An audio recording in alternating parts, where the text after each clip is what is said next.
दोस्तों जय माता दी। आज हम बात करने वाले हैं शनि महाराज की कर्मठ राशि मकर की कैसा रहेगा नवंबर माह है उनके लिए। हम ग्रहों की भी बात करेंगे, नक्षत्रों की भी बात करेंगे और उपाय भी समझेंगे। विशेषकर नक्षत्रगत उपाय समझने वाले हैं जो बहुत प्रभावी होते हैं। आप कर्मठ हो परंतु काम सलीके से और धीरे धीरे करते हो। कई बार काम करने का मन नहीं होता परंतु जब करते हो तो अच्छा करते हो। तो डिले करने की आदत थोड़ा सा छोड़ दो तो वैसे ही शुभता बहुत बढ़ जाएगी। तो सबसे पहले नवंबर माह का जो संक्षेप में क्या फल कथन है वो सुन लीजिए, फिर हम ग्रहों और नक्षत्रों की बात भी करेंगे कि कर्म भाव सक्रिय रहेगा, कर्मठ आप रहोगे, मेहनत का फल मिलेगा, मेहनत करनी होगी। व्यवसाय में नई योजनाएं बनेंगी और आर्थिक लाभ के पर्याप्त अवसर मिलने वाले हैं। परिवार में सम्मान बढ़ेगा और स्वास्थ्य में सुधार होने लगेगा। शनिवार को यदि तिल के तेल का दीपक जलाएं तो यह शुभताएं और बढ़ के आपको मिल जाएंगी। चलिए हम ग्रहों की बात करते हैं। ये चंद्र लग्न है मकर। यहाँ पे गुरु महाराज सीधी दृष्टि डाल रहे हैं और जब गुरु महाराज की सीधी दृष्टि आपके व्यक्तित्व पर पड़ेगी, ज्ञान और आकाश तत्व के मालिक गुरु महाराज आपको विद्वान बना देंगे। आपके व्यक्तित्व में एक गुरुत्व आ जाएगा। आपकी बातें लोगों को लगेंगी कि बहुत अच्छा इन्होंने बोला। तो इसके मालिक यहाँ बैठे हुए हैं शनि महाराज पराक्रम भाव में। तो यार वो जो आपका एक आलसीपन है ना, बुनियादी तौर पे नाराज मत होना है, तो वो कम हो जाएगा। कम क्यों हो जाएगा? शनि महाराज तो पराक्रम में है, फिर भी पराक्रम को स्लो करना चाहिए, नहीं करेंगे। देखिए शनि महाराज बैठे हैं गुरु महाराज की राशि में, पहली बात। दूसरी बात, शनि महाराज गुरु महाराज के नक्षत्र में भी हैं। और तीसरी बात, गुरु महाराज की नवम दृष्टि भी यहां पर पड़ रही है। तो तीन तरफ से गुरु महाराज ने शनि महाराज को घेर लिया है। अब शनि महाराज वो ही करेंगे जो गुरु चाहेंगे। मतलब यार 5 दिसंबर तक आपके लिए शनि गुरु बन जाएंगे और आपके राशि स्वामी हैं। तो विद्वता तो आप में बढ़ेगी, परंतु गुरु का ज्ञान जो होता है ना वो दूसरों के लिए और समाज के लिए होता है। बुद्ध का ज्ञान जो होता है ना वो स्वयं के लिए होता है, तो उसे बुद्धि कहते हैं।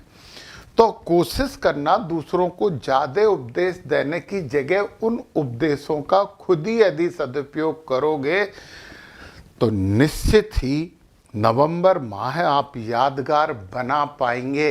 ये बात जरा ध्यान से सुन लेना। गुरु महाराज की 5वीं दृष्टि की भी बात कर ही लेना। 1 2 3 4 5 लाभ भाव पे, लाभ भाव में गुरु महाराज की 5वीं दृष्टि है। यहाँ पे मंगल स्वग्रही होके बैठ के आपको सामाजिक रूप से बहुत सक्रिय बना रहे हैं। उनके साथ बुध हैं, बुध मंगल के साथ मिलकर एग्रेसिव हो जाते हैं। बुद्धि में तीव्रता रहेगी परंतु बुद्धि तो रहेगी। 8 तारीख से मंगल अस्त हो जाएंगे। तो मंगल अस्त हो जाएंगे तो बुध महाराज पर गुरु की दृष्टि रहेगी। तो मंगल की जो एक तीव्रता है, एक एग्रेसिवनेस है, उसमें कमी आएगी। समाज में मान और सम्मान बढ़ेगा। मतलब मैं पहली बार बोल रहा हूं कि मंगल अस्त होने से आपको इस अवधि में फायदा है। और सुनिए, बुध महाराज जो हैं वो 10 तारीख से बकरी हो जाएंगे और 23 से आपके कर्म भाव में आ जाएंगे, तो ये भी बड़ा अच्छा गोचर है। तो ये भी तो खुशखबरी है आपके लिए। अब देखिए जरा, यहाँ पे लाभ होना है, ये तो पक्का है, लाभ होना है। और देखो जरा, यहाँ संपत्ति के मालिक लाभ भाव में बैठे हैं, तो ये क्या कह रहे हैं आपसे? वाहनों से, रियल एस्टेट से, भूमि भवन से लाभ लेने के अवसर हैं, चूकना मत। जब हम चूकते हैं अवसरों से तो दिमाग में नकारात्मकता आती है और हम ग्रह गोचरी व्यवस्था पर उंगली उठाना शुरू कर देते हैं, यानी कि कहीं ना कहीं थोड़ी सी नकारात्मकता उत्पन्न हो जाती है। और इस असार संसार में सबसे बड़ा जो पाप है, गो हत्या और ब्रह्म हत्या से भी बड़ा पाप है, वो है नेगेटिविटी, नकारात्मकता। नकारात्मकता जब आती है तो खुद भी दुखी होते हैं और आसपास के लोगों को भी दुखी और परेशान करते हैं। तो मैं आपसे बात कर रहा हूं कि सुख भाव में मंगल की मेष राशि और मंगल लाभ में बैठे, अस्त हो जाने दो 8 तारीख से, परंतु लाभ तो करवाएंगे। सौदों में देरी होगी, परंतु आर्थिक लाभ के अवसर तो आपको मिलने ही वाले हैं। फिर यार इतनी बातें कर ली, तो ये पार्टनर के बात की बात क्यों नहीं करेंगे? पार्टनर भाव में गुरु उच्च के होकर बैठे हैं, और जब गुरु उच्च के होते हैं तो उच्च के ही होते हैं। एकाएक लगेगा कि आपका पार्टनर बड़ा बुद्धिमान हो गया, बड़ी ज्ञान की बातें करने लगा है। अच्छा होगा, अच्छा रहेगा, संबंध सुधरेंगे, अच्छा होगा। बिजनेस पार्टनर से भी आपको अच्छी सलाहें मिलेंगी जिनसे आप ग्रोथ कर सकते हो।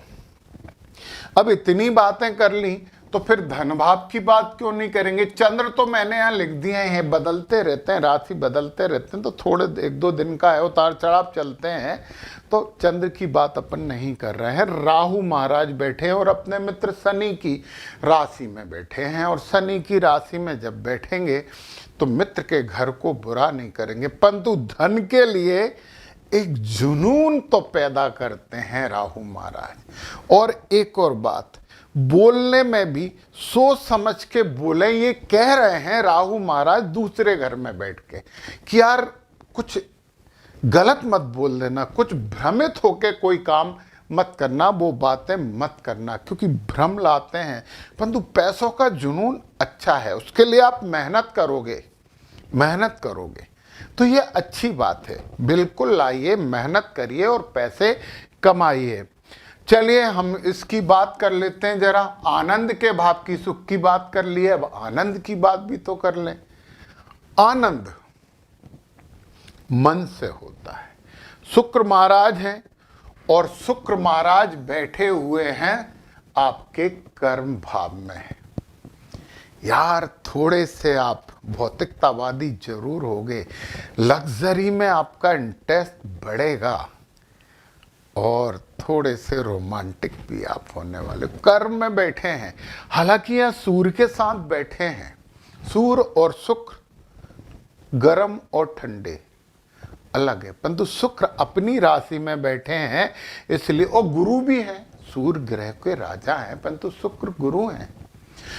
गुरु हैं तो शुक्र महाराज की ज्यादा चलेगी, तो ठीक है, भौतिकता का आनंद मिलना चाहिए, वो आपको मिलने वाला है नवंबर माह में।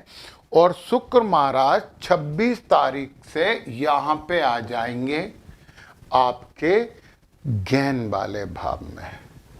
यार देखो जरा, एक चीज समझ में आ रही है यहाँ पे कि आपको लाभ होगा, समाज से लाभ होगा, और जितने भी ग्लैमर वाले फील्ड हैं उनसे भी लाभ होगा। सोशल मीडिया पे कुछ कर रहे हो तो करो यार, फायदा होगा। फिल्म इंडस्ट्री से भी फायदा होगा, गाने बजाने में इंटरेस्टेड हो तो उससे भी फायदा होगा, परंतु ये सब होगा कब? 26 तारीख के बाद। अभी तो हो ही रहा है फायदा, और ज्यादा की बात कर रहा हूं मैं। तो आनंद तो रहेगा, आनंद में तो आप रहोगे, इसमें तो कोई शक ही नहीं है। चलिए, रोग रिपु और ऋण छठा भाव है रोग, रिपु और ऋण। सब कहते हैं अरे ये सेवा का भाव है, ये नौकरी का भाव है, ये कोई नहीं बोलता। तो सेवा का भाव के स्वामी आपके लाभ भाव में बैठे हैं, तो सेवा से लाभ मिलेगा ही मिलेगा।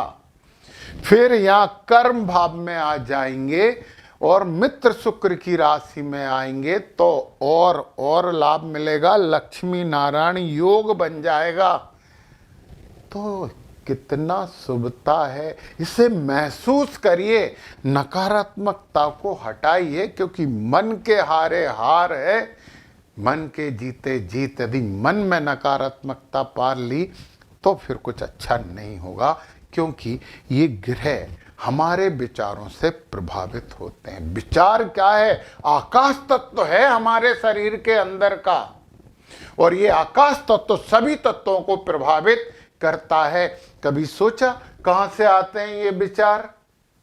सोचना। तो फिर केतु महाराज अष्टम में बैठ के बड़े आध्यात्मिक धार्मिक बनाते हैं, दिशाहीन आध्यात्मिकता देते हैं, परंतु आध्यात्मिकता तो आध्यात्मिकता है और उसके लिए काय की दिशा की जरूरत है। बहुत ही अच्छी बात है, केतु यहाँ पे अच्छे हैं, परंतु ये है कि पलायनवादी मत बनना, पलायनवादी मत बनना। ये भाग्य के है और भाग्य के भी यहाँ पे बैठे हैं, तो ये तो राज हो गया, भाग्येश लाभेश हो गया है, फिर भाग्येश कर्मेश हो जाएगा। तो भाग्य में लाभ है, फिर कर्म से भाग्य है। कितनी अच्छी बातें सब आ रही हैं। तो इस समय का सदुपयोग कर लीजिए, बार बार ऐसा समय मिलता नहीं है, करना पड़ेगा। अब हम बात कर लेते हैं नक्षत्रों की, क्योंकि नक्षत्र हमारे ऊपर ग्रहों से भी ज्यादा प्रभाव डालते हैं, और कोई ग्रह अच्छे फल तब देता है जब वो अच्छे नक्षत्र में हो, और अच्छे घर में भी बुरे फल दे सकता है जब वो नवतारा के हिसाब से आपके बुरे नक्षत्र में हो। मैंने यहाँ पे जो लिखे हैं कौन सा ग्रह किस नक्षत्र में है, ये पूरी बात यहाँ पे मैंने लिखी है, और यहां मैंने केवल वो ही नक्षत्र लिखे हैं जो अशुभ हैं। शुभ तो शुभ करेंगे ही, अशुभ को सुधारना पड़ेगा। तो सबसे पहले बात करें उत्तराषाढ़ा नक्षत्र और मकर राशि। चित्रा विपत्त में है, चित्रा केवल शुक्र 8 तारीख तक हैं, बस 8 तारीख तक चित्रा नक्षत्र समस्या दे रहे हैं। इसके बाद चित्रा नक्षत्र तो किसी भी ग्रह के नहीं है, तो टेंशन खत्म करो। विशाखा प्रत्यरी है, और विशाखा बुध 21 तारीख से आएंगे और शुक्र 19 से 29 तक रहेंगे। तो 21 से लेके 30 तारीख तक विशाखा नक्षत्र का ये जप एक माला कर लेना, ओम इंद्राग्निभ्याम नमः, अच्छा रहेगा। ये प्रत्यरी नहीं रहेंगे, रुकावटें नहीं करेंगे।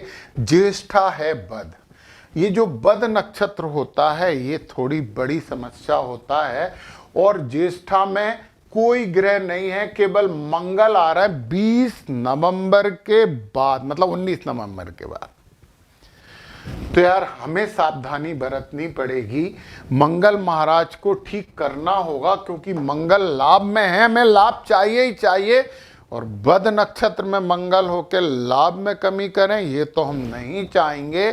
तो आप क्या करें, ज्येष्ठा नक्षत्र जो है ओम इंद्राय नमः इस मंत्र का जप करिए। गरुड़ मत रखना, जो नक्षत्र अशुभ होते हैं उनके चिन्ह नहीं रखे जाते, परंतु उनके देवताओं के नाम उस नक्षत्र को हमारे लिए न्यूट्रल कर देते हैं।